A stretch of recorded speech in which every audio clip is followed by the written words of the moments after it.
You are listening to WBHM Digital Broadcasting, Birmingham, Alabama.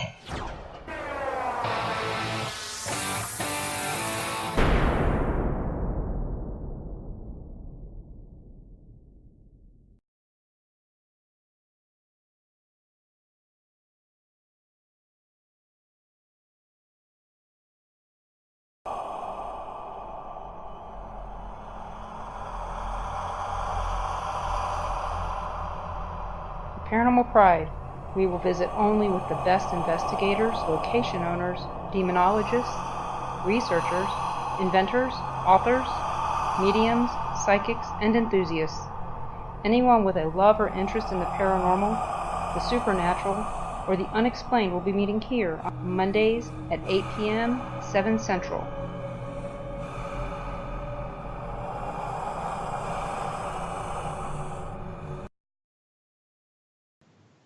Welcome, everyone, to the Paranormal Pride.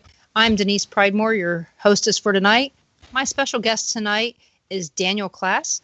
You guys may have seen him on TV a few times, may have seen him speak at some events. I know that he's got some stuff coming up on Most Terrifying Places in America. And I know that, a lot of my friends have met him personally. We were hoping to meet him personally, but some things happened that the event that we were going to go to didn't happen. At least didn't happen the way it was supposed to. That was the Manila Con. Yes.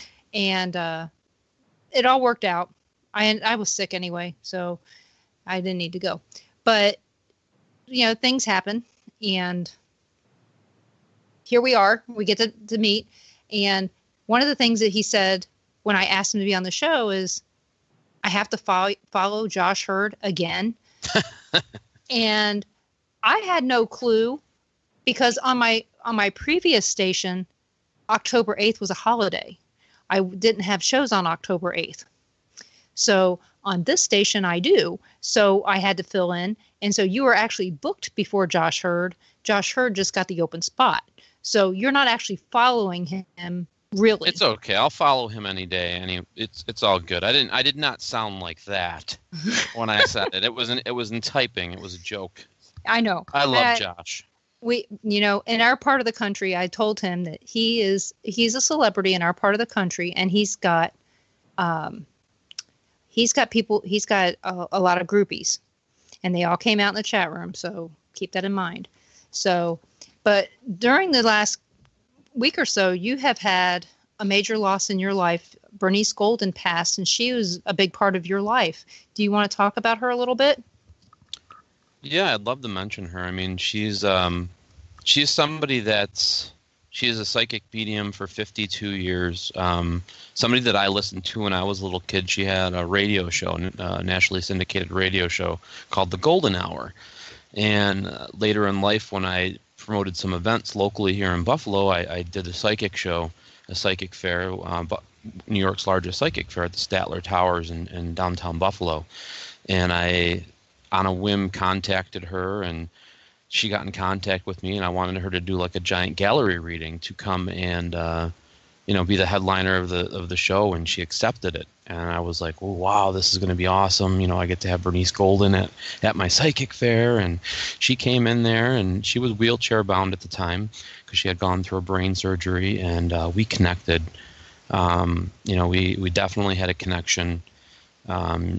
She talked to me on the phone. I had some questions. I didn't really consult with psychics too much, but I believed her. I believed in a lot of the stuff that she was saying, because it always was. Everything she always said seemed to come true for me. So she actually helped guide me with the path with the Hinsdale House. She helped me guide me with the path with writing a book, helped guide me down. She just was there for me, and when she needed somebody, I was there for her. She was at a point in her life where she kind of needed to reinvent herself. but she couldn't anymore because she was wheelchair bound and she was stuck to her office, her home office, and she couldn't go to her office anymore.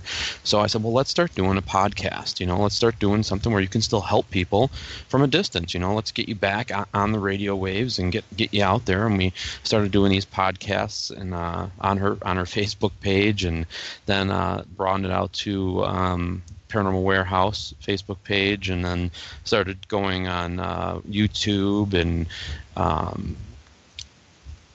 where else did we go? We went on Twitch, we went on Periscope, we went on all these different outlets for her just to get the word out, and started getting her busy again so she could do phone readings and readings from her house, and just kind of helped reinvent her. So she didn't want to quit doing what she was doing. She was just an amazing woman, and she got sick with double pneumonia.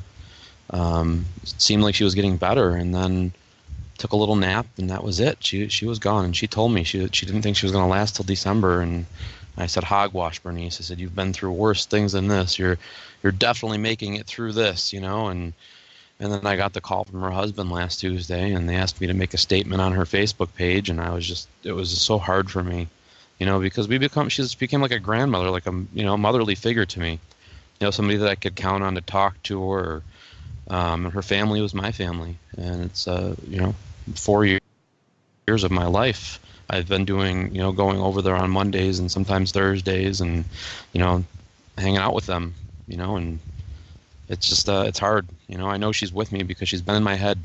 Last Wednesday night I could hear her speaking to me, and another psychic reached out to me and gave me a message that I didn't even know. And then even this past weekend when I was away, one of the psychics from Michigan, who I barely even talked to, came and gave me a message from her. And I know that the path that we're on and the path that we're all doing in this paranormal field is going to be a good thing, because if she's able to give us these messages, and I have a connection with her mentally, like that I can hear her, where I have to say, Bernice, stop. I'm tired, shut up for Christ's sake, where we still have this funny connection, and she's still there. And I feel like she's like guiding me, and I'm still going to be able to ask for her advice, and I'm still going to be able to listen to her when I need to listen to her, because it's just an amazing thing. But it sucks. It really did stink to lose her. We had some big plans. Well, she had some big plans for us, stuff she wanted to do. She was going to get up and walk again and go on tour and do all these big things, and I was there to support her. I was like, she's doing that now. Absolutely. So, but yeah, it's amazing when someone passes. I lost my mom almost a year ago, and she still is right there. Every radio show that I did until she got bedridden, she listened to. She would come and listen to Cat's show when we were on the same network, and it was great. And I heard Bernice on when you guys had podcasts. I would listen in to archives and stuff, because during the day when I'm working, that's the best time to listen to archives. I don't have to pay attention to chat or anything like that, so it makes it easier just to listen. So I would listen, and she seemed like such a well-rounded individual. Right. So much knowledge on so many things that you felt like you knew her forever and ever. Exactly how it felt. So I am so sorry for your loss, and hopefully you stay close to the family so that you don't lose that too. Yeah, I will. I talked to her granddaughter today, even because I had a dream about her last night, and I know it was a message for her granddaughter. Like Denise, or not Denise, but Bernice, always told. She was teaching me about dream interpretations and things like that, and I know what the meaning was of that, and I had to let her know. I'm like, so I sent her a text message and told her that she had to continue with her gift, not to let up with it, because it had me and her sitting there doing a radio show in my dream right before I woke up this morning. I'm like, I got to call Adia. I got to get in contact with her and let her know that she's coming through in my dreams. It's weird. Well, wasn't she coming through on your dreams before she passed, though? Her granddaughter?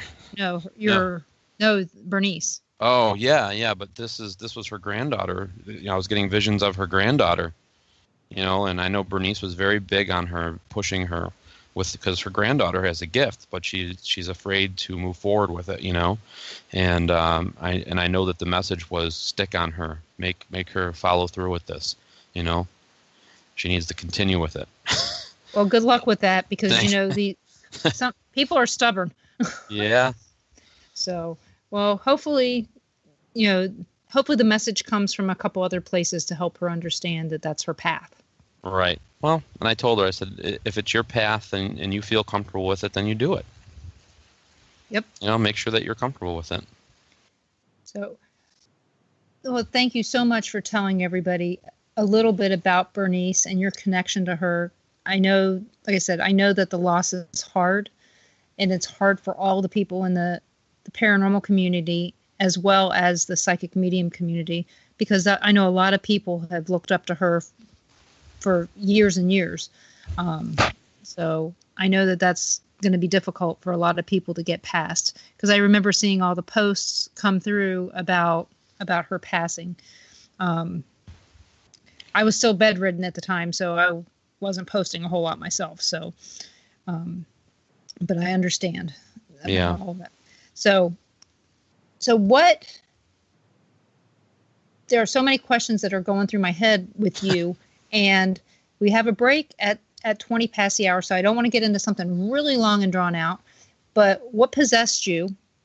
There you go. Possessed you to buy the Hinsdale House? It was kind of a personal connection that I had with the building, and the spirits that were in the building. As a paranormal investigator, when I would go on investigations, there would be times when you'd sit at a place for, the allotted time that you had, 8 hours or 6 hours or 10 hours or whatever you had. And, you'd be lucky if you got an EVP when you were reviewing evidence. But when I went to the Hinsdale House, it was a situation where the tools that I had and the equipment that I brought with me was manipulated without me having to explain how to use it. I was getting EVPs. We were getting K2 hits, and I felt like the little bit of research that I did do, I felt like I was connecting with another family that lived there.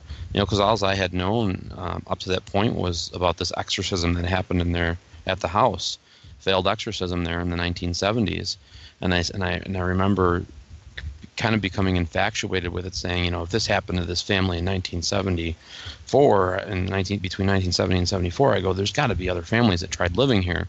Where are they? How come they're not speaking? And I started trying to do some research, and I found out about this family called the Misnick family that lived there in the 1980s. And I was there. We were basically saying goodbye to the house because they were about to tear it down. They were in a situation where they had ripped all the electrical out, all the ductwork out of the house. It was just a shell. It wasn't anything that was really sustainable or livable or any place that I should even be in because of all the black mold. And I remember asking for Flo Misnick, who was the last inhabitant of the house. And I had a jolt up my arm. The K2 meter I had in my arm went up all the way to red, all the way up to 20 milligauss. And it was just like a unbelievable sensation up my arm. And I continued to have what I thought was a conversation with a previous resident of the house that actually lived there, to the point where I asked her to hold my hand as we went up the stairs. The thing stayed lit and red all the way up the stairs until we got to the master bedroom. And then if anybody's seen Paranormal Lockdown, the room that had all the flies in it, when I crossed over into the threshold of that room is when I lost that entity that was holding on to that K2 meter in my hand. And it kind of just solidified the fact that we need to save this place. This is a gem. This is some place that we need to research more. And it would suck to lose it, because there's so much more that we need to learn. And if there are the spirits are here that we can speak to this easily, we can't just let them knock this house down. So I had, pledged to try to get it. And I met with the current owners and went down to Cuba, New York, and the toughest part about that was trying to convince my wife, because we had just closed on our house for a new house that we had just built, and You being married, how hard would it be to convince your husband to buy a moldy infested, bee infested house that needs a roof, and hey, I need $10,000, honey, but it was. Well, I have to say, before I got sick, it would have been a whole lot easier because I got sick from mold and fungus.